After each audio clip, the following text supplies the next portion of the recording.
PP education करके दिखाएंगे, आसमां को छू लेंगे हम, हारेंगे ना कभी, कुछ करके दिखाएंगे हम, है सपना बस यही। We are the students of new generation, we gonna bring a revolution, PP education करके दिखाएंगे।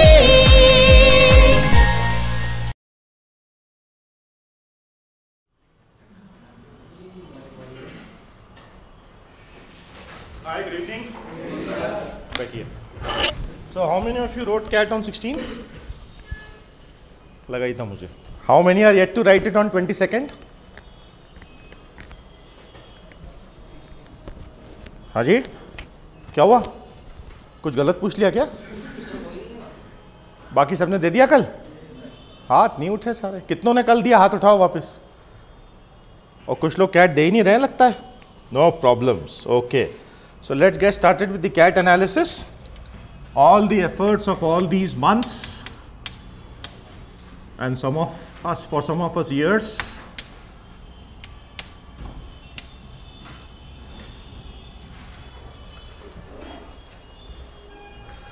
the very first thing that was of interest was the changed pattern, although declared earlier.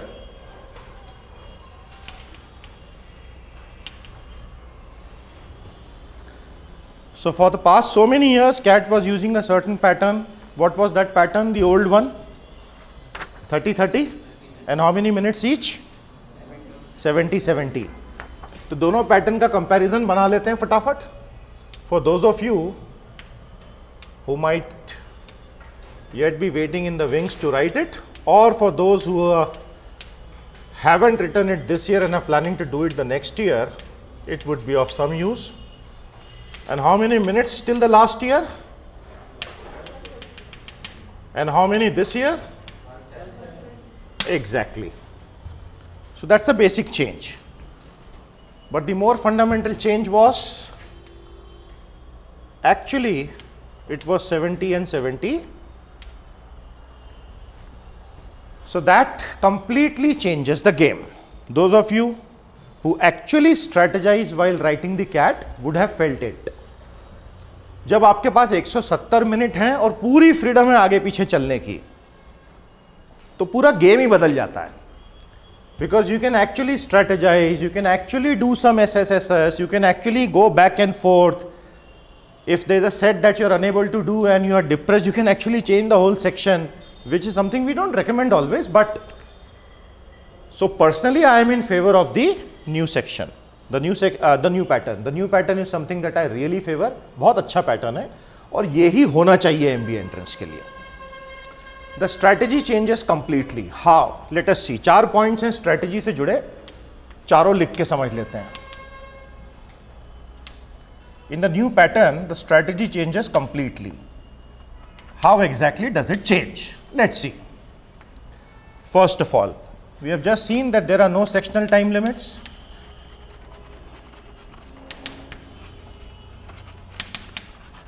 We will see at a micro level how does this help.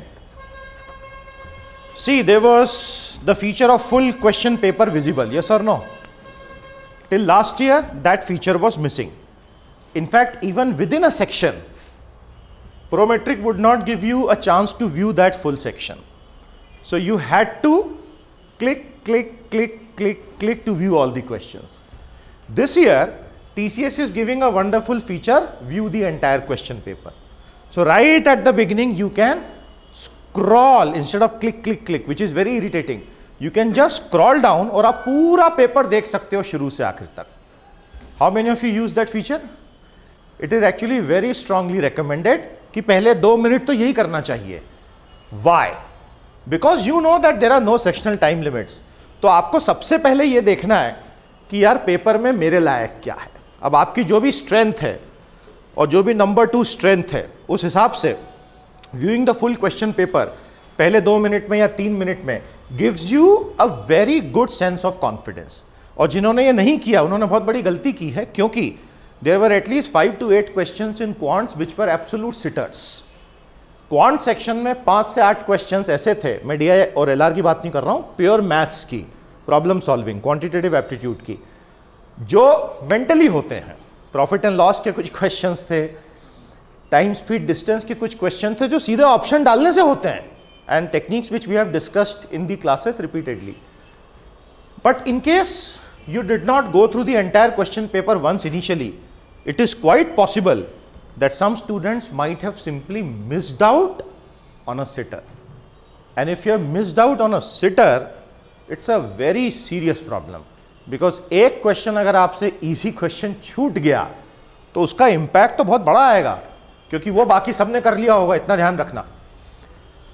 The second thing is, जो इसी पे से अभी हम बात कर चुके हैं, the full question paper was visible. ये लास्ट ईयर तक नहीं था. So I personally feel that any CAT taker should first of all spend 2 to 3 minutes on this, although it may look to some like a waste of time, but this is what I personally recommend. करना ही चाहिए without fail. The third very interesting thing is the marking scheme is transparent, which wasn't the case till the last year. तो अब हमें पता है exactly marking कैसे होने वाली है, हमें पता है +3 -1 होने वाली है. अब इसमें बस एक क्वेश्चन पेंडिंग रह जाता है. अक्रॉस स्लॉट्स क्या होगा? तो 16th morning those who wrote the paper and 16th afternoon those who wrote the paper, तो क्वेश्चंस तो अलग अलग थे. तो will they still use the raw system of +3 -1 और will there be something else? There will be normalization. They have said that they will be doing normalization. Scaling of the raw scores and then normalization across slots will be done. So let me quickly explain what change I saw this year, and a very big change. Last year तक CAT पे एक बहुत serious आरोप क्या लगता रहा कि ये प्रोसेस गड़बड़ है. कोर्ट केसेस भी हुए, अक्रॉस स्लॉट्स लोग कहते रहे कि कैसे हुआ नॉर्मलाइजेशन, कोई हमें समझाए. Nobody explained anything, neither CAT, that is IIM, nor Prometric. Yesterday, when we studied both the papers, forenoon and afternoon, हमने एक बहुत interesting चीज ऑब्जर्व की दोनों पेपर्स में, which cannot be an accident, it has to be by design. The structure of the paper which appeared in the morning slot, forenoon slot, and the structure of the entire test paper which appeared in the afternoon slot, they were complete mirror images of each other. The questions were not the same. The questions were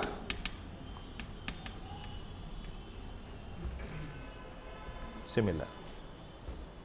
समझ में आ गया? In the morning slot, if there was an LR set, girls, boys, maths, physics, maths and physics, college A, college B, college C. In the afternoon slot also, exactly similar copy, a set was available. The language was changed, the context was changed, but बिल्कुल उसकी copy थी. इसका मतलब अब इससे कोई फर्क नहीं पड़ने वाला है ज़्यादा, क्योंकि ऑलमोस्ट सेम पेपर ही दिया गया है. सेम नहीं, सिमिलर. क्वेश्चन सेम नहीं थे, एक भी क्वेश्चन रिपीट नहीं हुआ है. Some people are under the confusion कि दोनों स्लॉट में क्वेश्चन सेम आ गए. क्वेश्चंस हैवंट रिपीटेड, बट बिल्कुल सेम, यानी कोई मॉर्निंग में देता है या आफ्टरनून में, फर्क नहीं पड़ता, बात बिल्कुल सेम थी. Same thing in the quant section. Number system से जितने क्वेश्चन मॉर्निंग में आए, ऑलमोस्ट सिमिलर क्वेश्चंस आफ्टरनून में आए. प्रॉफिट एंड लॉस तक के क्वेश्चन वैसे के वैसे आ गए. Till the last year this never happened in the CAT. From one slot to the next, the paper changed wildly. एक स्लॉट में प्रोबेबिलिटी परम्यूटेशन कॉम्बिनेशन आ रहा भर भर के, अगले में आ ही नहीं रहा है. इसमें 2 क्वेश्चन परम्यूटेशन कॉम्बिनेशन के सुबह भी आए, दोपहर में भी आए. The 2 questions are fixed. So I think it is by design. An examiner wanted to reduce the scope for normalization. That is why he has done it, which I think is very appreciable. तो इसलिए अब कोई भी ये शिकायत कम से कम नहीं कर सकता कि मार्किंग स्कीम में गड़बड़ है. And because of all this, truly speaking, scan, search, select, solve was possible, but those who are totally engrossed in the paper. आपने खुद फील किया होगा 170 मिनट्स कहाँ निकल गए पता ही नहीं चला. Just flies. You start and you think you are the king of the universe, and suddenly you realize there is no bigger pauper than you. 1 minute, 59 seconds, and you realize what has happened. गया कहाँ समय और गया. जिन्होंने ये feel नहीं किया, आप वाकई में महान हैं. आपकी तारीफ निश्चित तौर पे की जानी चाहिए. जिन्होंने वाकई एंड तक खुद को king of the universe feel किया, आप वाकई में वही हैं, तो बधाई हो आपको. But otherwise it literally flu, पता ही नहीं चलता आप इंगेज होके करते हैं तो, क्योंकि इजी क्वेश्चंस आते जा रहे थे बीच बीच में और होते भी जा रहे थे, तो the sense of accomplishment is high. Plus TCS का पूरा वो पैलेट बहुत अच्छा डिजाइंड है. The colours they show and the way the answers are shown, बहुत यूजर फ्रेंडली पैलेट बना रखा है उन्होंने. Till last year the palette wasn't so user friendly. इनका पैलेट बहुत यूजर इंटरफेस बहुत अच्छा बना हुआ है, तो उससे फायदा हुआ. सेक्शन वाइज बात कर लेते हैं एक बार. Any questions so far before we get into individual sections and what happened? And finally on the cutoffs. Now we won't be able to discuss individual questions because of that non-disclosure agreement that they made to sign, जिसमें 3 कानून उन्होंने याद दिलाए थे. कौन से थे वो 3 कानून? वो तो मुझे लगा वहाँ तो लॉ का लेक्चर चालू हो गया है. The first one was Indian Contract Act 1872. The second was Indian Copyright Act 1957. And the third was Information Technology Act 2000. इतने भयंकर 3 कानून गिना दिए कि अब यहाँ क्वेश्चन डिस्कस करने की तो मेरी हिम्मत नहीं है. वो तीनों में पकड़ के 3 बार जेल में डालेगा नहीं तो section wise we will see the broad strategy. First of all we will talk about verbal ability VA, which includes RC.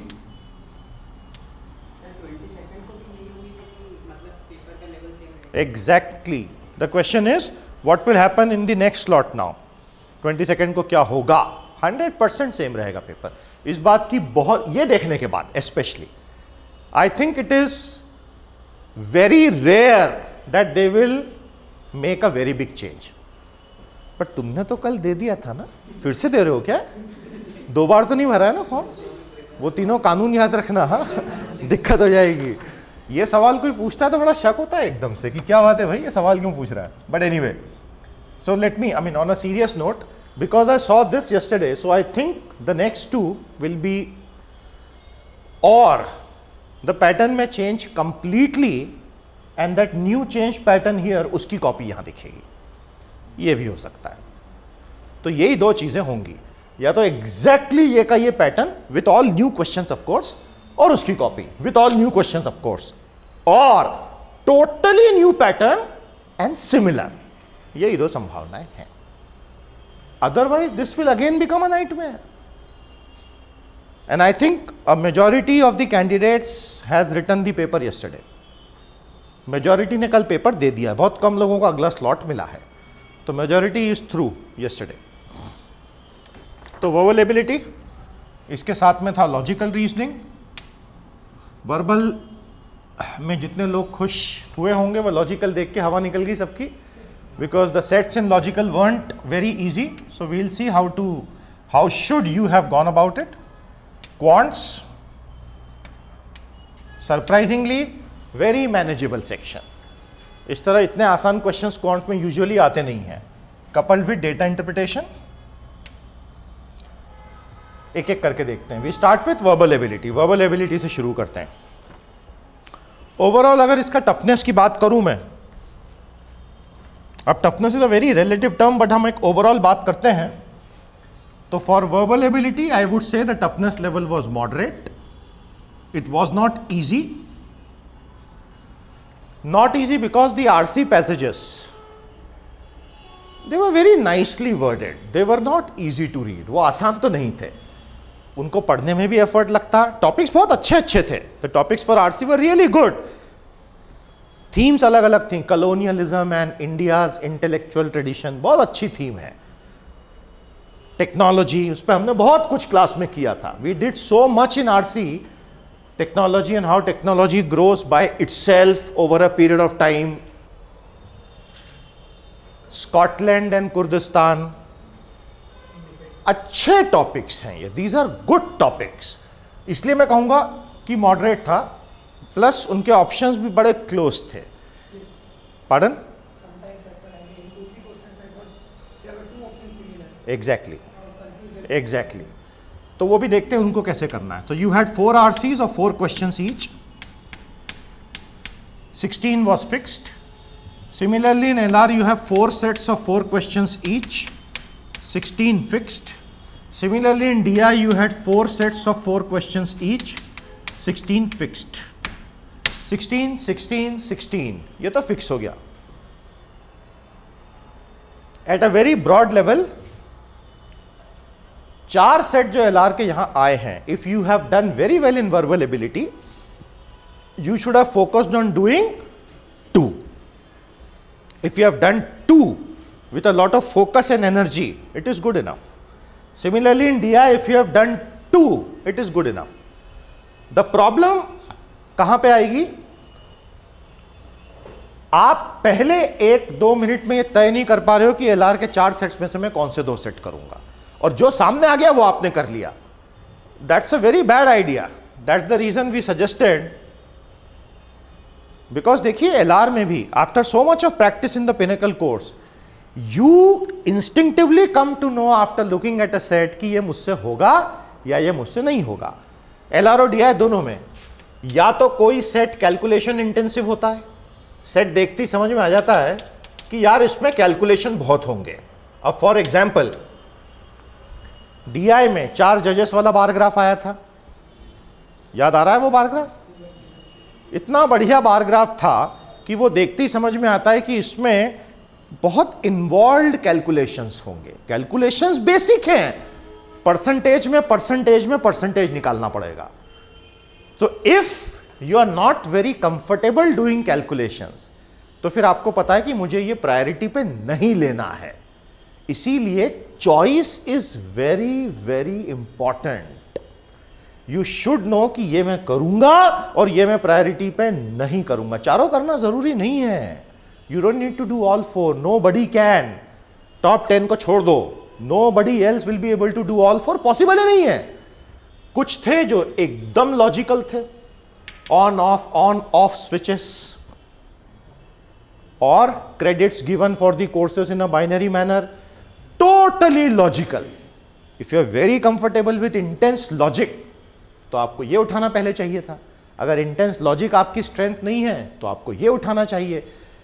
ये बड़ा critical है क्योंकि 4 questions एक साथ आते हैं और एक बार आप किसी सेट में घुस गए तो उसको बीच में छोड़ के बाहर थोड़ी निकल सकते हो. 10 मिनट इन्वेस्ट कर दिया है आपने, तो आप after investing 10 minutes you realize my God I am not able to crack it. It's a bad idea. You should not have chosen it first of all. So I think this is how the approach for both LR and DI should be. But anyway, we come back to verbal ability. So we had 4 RCs and 4 questions each. Ideally, you should have tried to do at least minimum 2 RCs, but I would suggest 3 would be very good. All 4 if you have done, that would be lovely, it would be excellent, and it was doable also क्योंकि बहुत tough नहीं थे. This would be absolutely brilliant if you would have done all 4. Otherwise at least 3 would give you a very good percentile. Bare minimum 2 तो करना ही है, उससे कम पे तो मार्क्स ही नहीं बन पाएंगे ना, कैसे होगा. So that's about RC. I am not speaking of the order in which you should have done. Order कुछ भी हो सकता था आपका.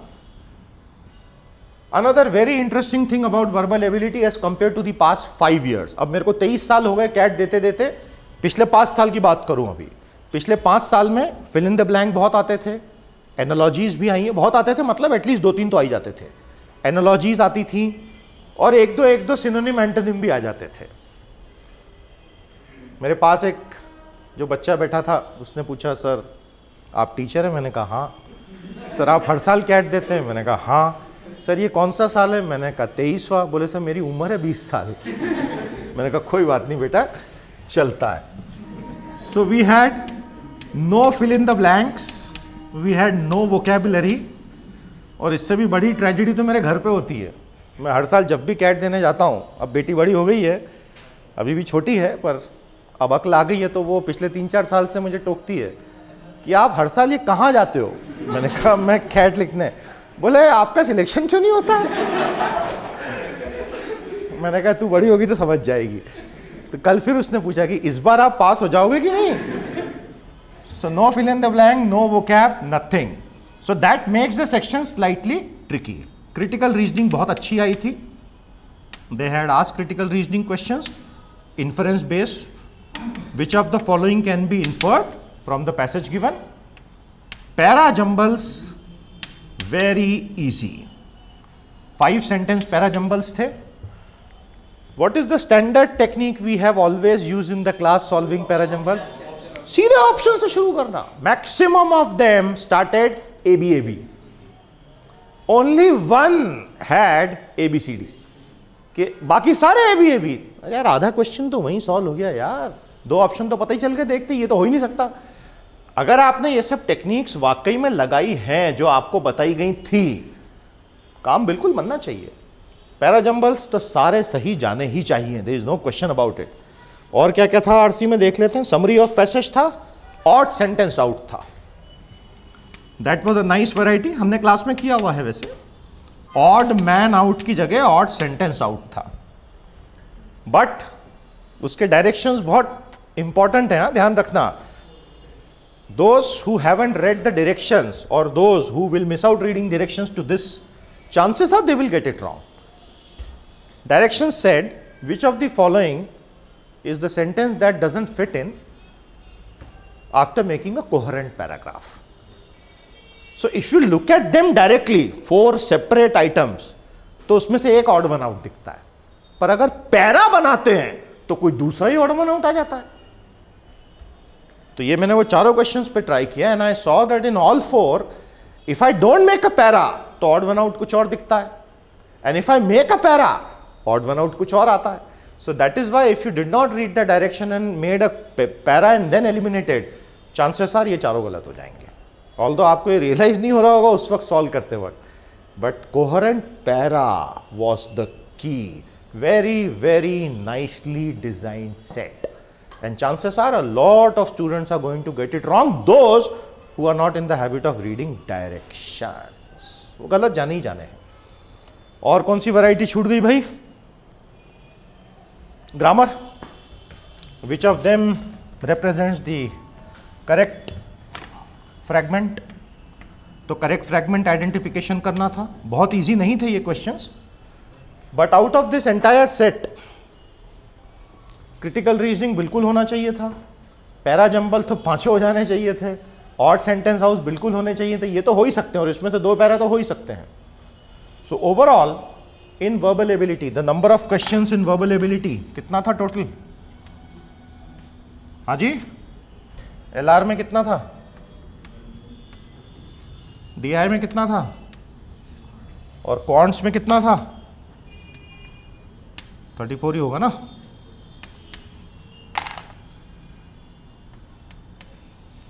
So overall out of this 34, I think definitely something like 22 plus was very doable.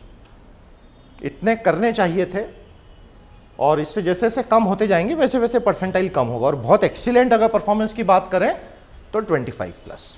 Otherwise 22 plus अगर आपने इसमें से कर दिए तो that's very good. Accuracy rate assuming 80-90% की रेंज में चलेगा. तो एलआर पे आते हैं. 4 सेट्स थे, जैसे मैंने कहा 2 सेट आइडेंटिफाई कर लेने चाहिए थे. एलआर के केस में द सेट्स ऑफ कोर्स दोनों उसमें अलग अलग सेट आए थे, बट रैंडमली बता देता हूं दोनों फोरनून आफ्टरनून के मिला के. Data arrangement was the main key in 2 sets at least out of 4. जैसे मॉर्निंग में क्वेश्चन जो आया था, it was about 4 friends and 4 fruits, 2 males 2 females, apple, guava, oranges, plums. Total number of fruits is given. So many a times in the class we have seen it. जैसे ही ऐसा question सामने आए, grid बना लेनी है तुरंत. Rough sheet पे ग्रिड बनाए बिना तो ये होगा ही नहीं, और एक एक करके कंडीशंस फिट करो. एलआर सेट्स में डेटा अरेंजमेंट में एक और ट्रिक जो आपको बताई गई है, हमेशा चारों क्वेश्चन एक बार ध्यान से स्कैन करना चाहिए. उनमें से कोई एक आध क्वेश्चन ऐसा होता है जो आपको क्लू देता है कि ये पूरा सेट कहां से पकड़ में आएगा. इनमें भी ऐसे क्वेश्चंस थे जो आपको बता देते थे कि अच्छा ये होगा, तो आप अज्यूम करके भी कुछ डेटा डाल सकते थे. In these sets a little bit of assumption was necessary. सारा डेटा था नहीं तो कहीं आपको अज्यूम करना पड़ता था कि इसको 1 रख के देख लेता हूं क्या होता है, और फिर वो पूरा खुल जाता था. Each set would take minimum 10 to 12 minutes to solve. उससे कम में तो होना ही नहीं था, बहुत इंटेंस था, और 10 से 12 मिनट तो मिनिमम एक सेट मांगता ही मांगता. तो 2 सेट आप करते तो 20 से 24 मिनट आपके लग जाते. That is the reason I said that you should be very clear right at the beginning कि which are the 2 sets I will do. If you randomly try and solve, frustrating हो गया आप उसके अंदर, और पता चला अरे यार ये सेट तो करना ही नहीं था. So strategy is critical, very very critical. एक तो सेट यही था, फिर वो स्विचेस वाला था, फिर एक डिश टीवी प्रोवाइडर वाला था. 5 dish TV providers, 5 customers, 2 years, और कंडीशंस दी हैं. तो आपको एक पूरा टेबल बना लेना है. 5 प्रोवाइडर्स हैं, कस्टमर्स हैं, और 2, तो उसमें हर एक में 2-2 लाइनें खींचनी है और डेटा भरते चलो बस. तो डेटा अरेंजमेंट और लॉजिकल में you have to decide based on your aptitude कि आप क्या करते हैं. फिर आ जाते हैं क्वांट्स पे. क्वांट्स के पहले डीआई देख लेते हैं. डीआई में in both the slots at least 2 sets were very calculation intensive, very calculation intensive, at least 2 sets. तो जैसा मैंने कहा, अगर आपको लगता है आपके परसेंटेज कैलकुलेशन, तो क्लास में इतनी बार आपको बोला गया रेसिप्रोकल्स, परसेंटेजेस, रेशियोज मेंटली करने की स्किल होनी चाहिए. कल आपने रियलाइज कर लिया होगा क्यों बोला था ऐसा. कितनी चीज़ें डीआई में सीधे सीधे रेसिप्रोकल से निकलती हैं, और अगर आपको हर चीज़ लिख के सॉल्व करके करनी पड़ती है तो it would consume disproportionate time. For example, वो जो स्टूडेंट्स वाला क्वेश्चन था, girls, boys, maths, physics, maths and physics, ABC, सारे रेशियोज पूछे गए उसके अंदर. मेंटली करते आना चाहिए फटाफट, सारे न्यूमरेटर जोड़ो, डिनोमिनेटर जोड़ो और रेशियो निकालो, और परसेंटेजेस का कंपैरिजन पूछा था. कैलकुलेशन का नेचर इजी था, मल्टीपल थे, it takes time, so that's why mental calculation is what is recommended. तो again the suggestion here is was select 2 sets, तो ही होगा, अदरवाइज बहुत दिक्कत है. क्वांट्स मुझे ऐसा लगा कि बहुत आसान था, तो एलआर में आपको 8 क्वेश्चन तो करने ही चाहिए थे. 8+ आउट ऑफ 16 इज ग्रेट, कोई टेंशन नहीं है. डीआई में 2 sets should have been done, 8 is great, कोई टेंशन नहीं है. Anybody who solves 3 sets and does it well has cracked it. Otherwise 2 set होने चाहिए थे और हो सकते थे. 170 मिनट्स में तो बनता है, इतना तो बनता है. अगर समय कम होता तो मैं समझता, but otherwise it's very very doable. In quants the breakup section wise वो ले लेते हैं एक बार. I was surprise to see some very very easy questions in quants. Never expected कि ये इतने इजी क्वेश्चंस दे देंगे क्वांट्स में. Number system, reminders, LCM, etc. 7 questions. Trigonometry, 2 questions. Directly sine cos पे पूछ लिया था. इक्वेशंस एंड इनइक्वेशंस,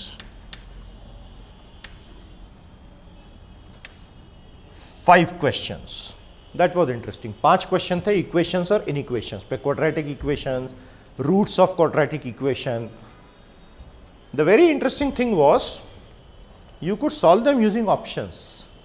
इनमें से कुछ क्वेश्चन है जैसे alpha beta are the roots of this, तो इसके रूट्स क्या होंगे. Directly sum of roots and product of roots का फॉर्मूला लगा के सॉल्व कर सकते हो आप उसको. What is sum of roots for a quadratic equation and what is product of roots. अब 4 ऑप्शन तो सामने दिए ही हैं, उसमें जो सबसे इजी ऑप्शन है सबसे पहले वो उठाओ और फिट करके देख लो. और इक्वेशंस में वो हो रहा था, मैंने उसको उसी तरह से करके देखा और बराबर आंसर आ रहा था. So if you are not able to go forward then the option method is always there, उसमें हिम्मत हारनी नहीं है. एजेस वाला बच्चों जैसा क्वेश्चन आ गया था, 3 भाइयों का क्वेश्चन आया था. इतना सरल सवाल था, और सबसे बड़ी बात वो क्रॉस चेक भी हो जाता है आंसर. एक बार आंसर आ जाए तो आप उसको डाल के चेक भी कर सकते हो कि आंसर सही है कि नहीं. और टाइम, स्पीड एंड डिस्टेंस, तो इनके मिला के 3 क्वेश्चन आ गए थे. TSD भी वर्किंग बैकवर्ड फ्रॉम ऑप्शन हो जाता था, उसमें से एक डिस्टेंस उठा लो और एक्चुअली वैल्यूज डाल डाल के देख लो रेशियो में क्या फिट हो रही हैं। अदरवाइज तो फॉरवर्ड मेथड तो was always there and we have solved exactly similar questions in the class. In fact there was nothing innovative in any of the quants questions. It was a very regular section. In fact ये CAT math से तो बहुत lower level का ही पूछा गया था, ऐसा हमको लगा। ये बहुत अच्छा था, ये भी बहुत अच्छा था, RC was also very good. But as far as quants was concerned, I personally think it was slightly lower than the standard CAT that we have been seeing all these years. उसके बाद profit and loss mentally solve होने वाले questions थे. Never expected they would ask a question like that. So Ram sells 2 items, one at this percentage profit and that to X and Y. X further sells it at that % loss to them. Which of these is correct? और comparison पूछ लिए. तो simple है, let the original prices भी 100 and 100, वो लेके solve करना है. सब सामने दिख जाता है क्या है. सो प्रॉफिट एंड लॉस के 2 क्वेश्चन आ गए, अनएक्सपेक्टेड, आई नेवर थॉट ये आएगा. वर्क एंड टाइम का एक क्वेश्चन आ गया, एग्जैक्टली सिमिलर क्लास में करवाया गया वर्क एंड टाइम का question. So many men were taken to finish a job in so many days. After 60 days, they required more number of men. So how many men या how many days? Simple equation बनती है, total work is equal to first part of the work plus second part of the work. उसमें से answer निकाल लो. और वो equation नहीं बने तो वर्किंग बैकवर्ड करके एक एक उठाओ और मल्टीप्लाई कर करके देखो, वो तरीका भी है. आंसर लाना है बस किसी तरह. तो वर्क एंड टाइम पे एक क्वेश्चन था. We had 1 question on work and time. यहाँ लिख देता हूँ साइड में. Normally work and time, time speed and distance, ages ये पिछले कुछ सालों से नहीं आ रहे थे, तो लोगों ने अरिथमेटिक पे ध्यान देना ही कम कर दिया था, बट इस बार अच्छा खासा आ गया. AP GP and series 5 question आ गए इसके ऊपर. Permutation combination 2 questions and they were not easy. Ratio mixtures and alligations 2 questions and geometry 3 questions. Ratio mixture alligation glycerine और वाटर वाला क्वेश्चन आया था. ये ग्लिसरीन 3 लीटर है, उसमें से 1 निकाल दिया, 1 लीटर पानी डाल दिया. फिर उस मिक्सचर में से 1 लीटर निकाल दिया, पानी डाल दिया. तो अब रेशियो क्या होगा? हमेशा ऑप्शंस देखना. 2 ऑप्शन में ग्लिसरीन कम है, वाटर ज़्यादा है, 2 में ग्लिसरीन ज़्यादा है, वाटर कम है. खुद सोचो, 3 में से 1 लीटर गया, बचा 2, आ गया 1. फिर तो ये हो गया 2/3 हो गया इसका, ये हो गया 1/3. मेंटली सॉल्व होता है वो पूरा, और ऑप्शन में आपको दिख जाएगा कि मुझे ये एडवर्स वाला लेना है या फेवरेबल वाला लेना है. So this was the broad structure and I think if you have been practising a lot with quants, then for a very good student in quants doing 25 was not difficult. For someone who doesn't like quants, 18 plus was not difficult. और कितना समय, हमने time की बात नहीं की. in verbal ability section you could have easily given something like 35 minutes to 40 minutes. In quants again you could have given something like 40 odd minutes, depending on your strength. ये 45 तक चला जाएगा otherwise. Any questions so far? But broadly the idea is quants was very easy, to be honest.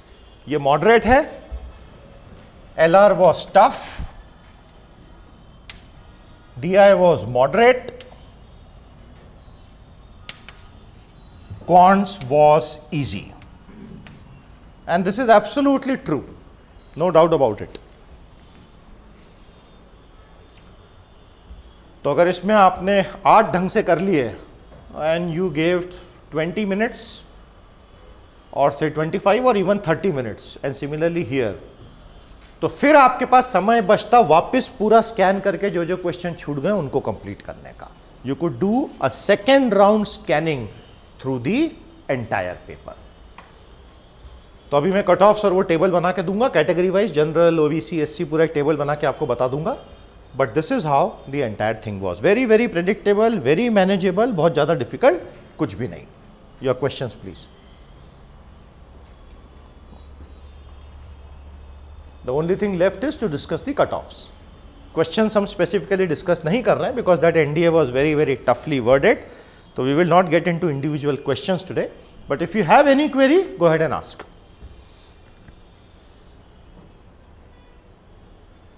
So let's get down to the cutoffs then.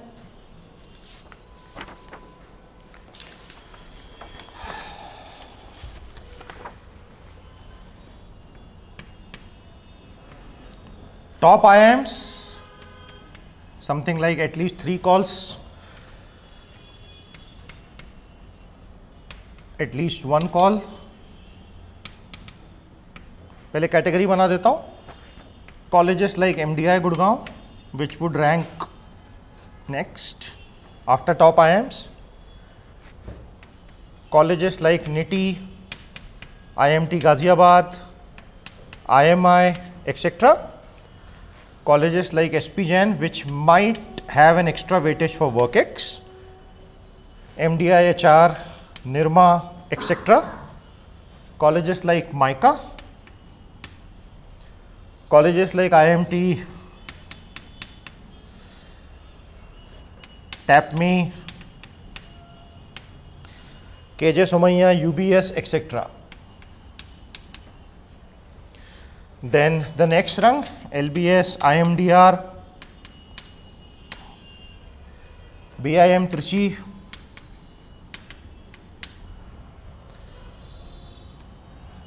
then NIA, EDI, we are in reducing order of percentile, then IIFM Bhopal, NIT Trichy, Wellinger, ITM, यहाँ तक हम जाएंगे. Categories बना देता हूं इसमें. General,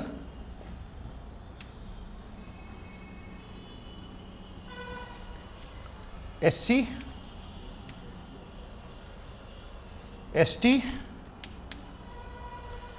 NC, OBC, PWD.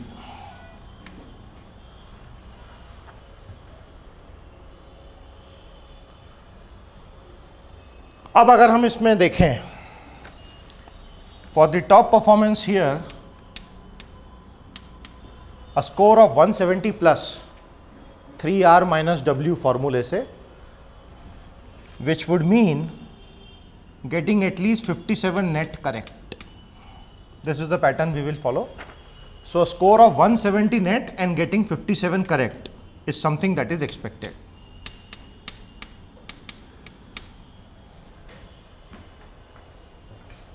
इसको आप जोड़ेंगे तो वैसा ही निकलेगा.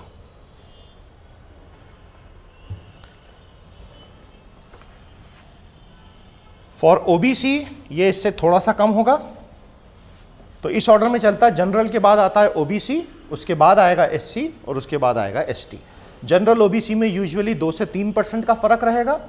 जनरल एससी में 5-10% तक, 15% तक. जनरल एसटी में 20 से 30% तक, तो बहुत नीचे तक भी जाता है. तो in case you do not belong to the general category, then even at a lower score getting a call from an IIM is possible till the last day. So don't give up hope, wait till the last day, till everything is over. Don't prejudge yourself before that. वो गलती हो जाएगी, ध्यान रखिएगा. पिछले सालों में हमने देखा है, इसलिए बता रहे हैं. 140 प्लस ये स्कोर की बात कर रहे हैं, 132 प्लस, 155 प्लस एंड 130 प्लस. ये टॉप 3 IIMs एटलीस्ट के कॉल्स की स्थिति अभी जो लग रही है वो ये है. If something drastically changes in the next 2 slots which won't, then maybe we will need to revise this. But as of now, these cutoffs seem fairly genuine and fairly okay, a good guesstimate. 130 plus, which would mean 40, correct at least. ज़्यादा ही तभी तो 130 पहुँचेंगे. Minimum 1 call from an IIM. इसमें usually थोड़े से नए IIMs covered होंगे, not the 6 which are about to be opened. But जो बॉटम के हैं 13 में से, वो उनमें से कम एक कॉल आने के लिए ये स्कोर अगर जनरल में आ गया तो आ जाएगा. SC, आई एम सॉरी, ये 160 होना चाहिए. मैंने वो SC वाला यहाँ लिख दिया, very sorry. It should be 160 and 52. Just a small correction here. Not a small correction, big correction. Sorry, कई लोगों का दिल बैठ गया, उसके लिए मैं माफ़ी चाहता हूँ. 130 plus, 122 plus, 145 plus, and 120 plus. यहां पे बहुत अच्छे चांसेस रहेंगे। एक जनरल एडवाइस आप सभी को दूंगा, डोंट गिव अप इजीली। अभी आगे के जितनी एग्जाम्स हैं उन पे बहुत ध्यान लगाओ, and make sure you keep reading newspapers and keep revising all the GK stuff regularly, because जिस दिन कॉल आएगा फिर उस दिन एकदम से घबराहट हो जाएगी आपको।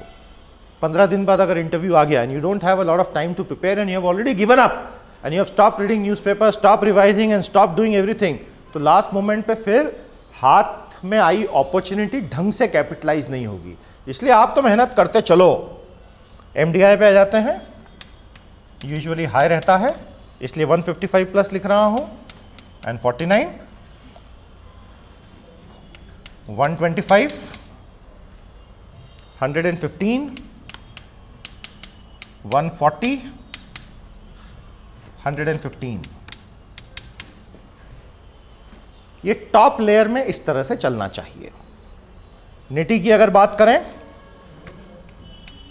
145 plus 47 is the number of correct answers. आगे मैं लिख नहीं रहा हूं ब्रैकेट में क्योंकि प्रोपोर्शन में आप रिड्यूस करके देख सकते हैं। 115, 105, 130, 105। इसके बाद इट कम्स डाउन सब्सटेंशियली। इसके बाद के स्कोर्स सब्सटेंशियली नीचे गिरना शुरू हो जाएंगे। एनी क्वेश्चंस सो फार?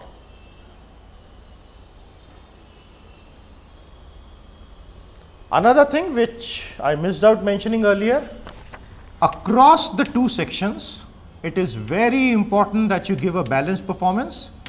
Overall percentage अगर आपको अच्छा लाना है तो आप ये कोशिश कर सकते हैं कि मैं एक ही सेक्शन पे सारा ध्यान लगा दूं और सारे क्वेश्चंस कर डालूं, ये पूरे 34 अच्छे से कर लूं। दैट्स अ गुड आइडिया, आप कर लीजिए। But you crack verbal and LR और इसमें बहुत कम आएगा, तो जब टाई होगी बाद में तो प्रायोरिटी पर रैंक उसको मिलेगा। The more the balance the higher the rank, simple. तो जितना बैलेंस परफॉर्मेंस है to get the same score, rank उतना हाई होगा। जितना अनबैलेंस परफॉर्मेंस है, balance is defined as between section 1 and section 2, जितना बैलेंस चलोगे उतना टाई होने पे रैंक ऊपर जाएगा, जितना अनबैलेंस उतना टाई होने पे रैंक नीचे जाएगा। सो उस टेम्पटेशन को थोड़ा सा रेजिस्ट करते हुए चलना है। एसपी जैन पे आ जाते हैं। एसपी जैन, एमडीआई, निर्मा, 4, ये सारे आ गए इसके अंदर, लंबी लिस्ट है बेसिकली। 140 प्लस 45 नेट करेक्ट, बड़ा डुएबल है। अगर थोड़ा हाइंडसाइट का बेनिफिट लेके भी बोलूं तो भी seems to be fairly doable. 105,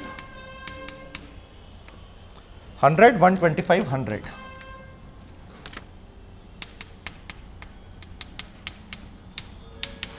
In case some of these colleges you haven't applied, CAT allied more than 100 and the deadlines are still remaining, I strongly advise that you may please apply, क्योंकि बाद में percentile आने के बाद अगर deadline निकल गई तो बहुत पछताओगे।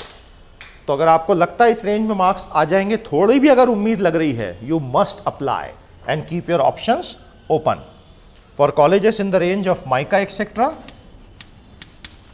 132, 43 and for the other categories. ये कम से कम मैं कैटेगरी वाइज आपको एक क्लैरिटी आ जाएगी इसमें कि किस रेंज में चलता है काम और कैसे चलता है।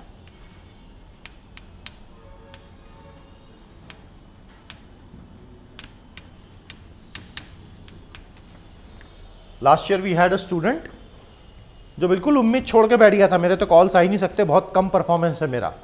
He was not from the general category, और अचानक उसके 8 IIM से कॉल आए। He got calls from 8 IIMs। Fortunately, he was basically a very bright student and he could cover up very fast. Currently, he is working with a PSU, but उसका हो भी गया था final selection. The idea is you never know what will happen, so don't go by hearsay. कई सुनी बातों पे मत जाना, आप तो तैयारी आपकी चालू रखो बस। फरवरी के बाद देखेंगे क्या करना है, मार्च के बाद देखेंगे क्या करना है, तब तक सोचना नहीं है ज़्यादा। और इसके बाद फिर मैं जनरल के मार्क्स लिख देता हूँ, बाकी के आप उस हिसाब से प्रोपोर्शन में कम कर सकते हैं। यहां पे हो जाएगा 122 प्लस, IMT के केस में 41, LBS के केस में 115 plus, which would B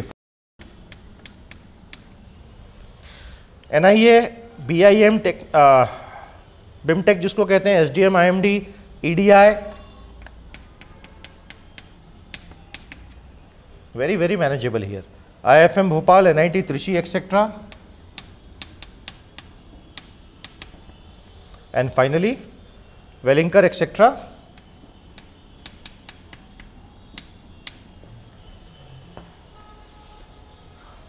This is how the cutoff should behave. If you have any questions, please ask me. Anybody who has done the Pinnacle course seriously, if you would just have attended all the classes and solved the sheets given, attended the percentile boosters, cracking this CAT was not tough. No elements of surprise at all.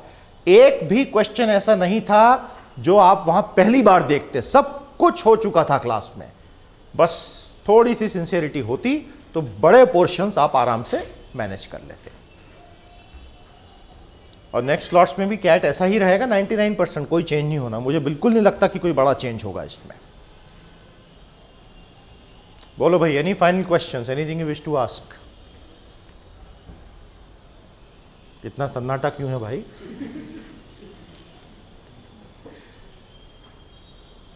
So keep the flag flying, keep the hopes high and alive, and don't write yourself off. You don't need to. In case इस साल cat बहुत अच्छा नहीं भी गया हो, worst case scenario, 3-4 महीने में you see that you don't get any call. December 3rd week is when the results will be out. Jan, Feb, March निकल गया और अच्छे कॉल्स अगर नहीं आते हैं अप्लाई करने के बाद भी, so don't assume that you are not a good student. ये बिल्कुल assume मत करना। ये एप्टीट्यूड टेस्ट है। एप्टीट्यूड टेस्ट में बहुत से ऐसे फैक्टर्स होते हैं, on that day you are unable to perform, it's unfortunate, maybe you need to prepare 1 more year and take it again. जबरदस्त इंप्रूवमेंट आता है लोगों में, ऐसा नहीं है लोग 2-2, 3-3 बार भी देते हैं।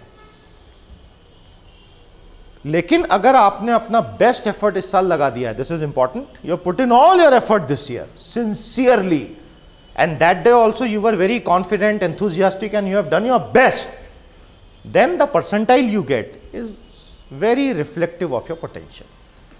Then waiting another year or 2 years and trying to improve it too much may not help. Because this is not like UPSC where more studies will make more of a difference. Here, once the basics are covered, अब इसके अलावा नया क्या पढ़ लोगे एक साल में? हाँ, इस साल पहले साल अगर सिंसियरली नहीं किया है, आपका पहला साल है और आपने नहीं किया, तो एक साल से फर्क पड़ेगा। This is an advice for those who might be thinking कि I'll take it again. तो वो उसी कंडीशन में लेना जब इस साल का एफर्ट सिंसियर नहीं था, अदरवाइज जरूरत नहीं फिर से लेने की। इस साल जो आया उसमें बेस्ट कॉलेज लो, ज्वाइन करो, और एक बार MBA कॉलेज में पहुंच गए उसके बाद nobody asks you your percentile, it is your performance in that college for the 2 years, that is the only thing that matters. और जॉब मार्केट, मैं आपको नॉलेज बूस्टर्स में बताता भी रहा हूं, इतना चेंज होता जा रहा है कि 4-5-6 साल के बाद totally new skills will be in demand. So your real skill is to learn new things regularly on your own without being told. तो आप किसी भी MBA कॉलेज में जाओ, टॉप में जाओगे तो फायदा ये है, you get a good network, you get very good faculty, and you get a good brand to attach with your name on your CV. So these are good brands to be attached. But in case you don't make it to them, it doesn't mean that the world has come to an end. Not at all. Far from it. Keep learning new skills, and maybe you will do much better than a lot of others who passed from here and who forgot to upgrade their skills in tune with changing times. हम तो यही देख रहे हैं daily basis पे. So I wish you all the best, and it was a good journey with you. We have covered such a long distance, but still some more distance to go, more exams to come. So we will have exam strategy booster sessions for IIFT, for JAT, सबके होंगे, post exam analysis भी सबके हम करेंगे, और GDPI की classes भी एक बार कॉल्स आने शुरू हो जाएं उसके बाद रिगरस हम करेंगे. So as I said, be hopeful till the end. That's about it. Thank you.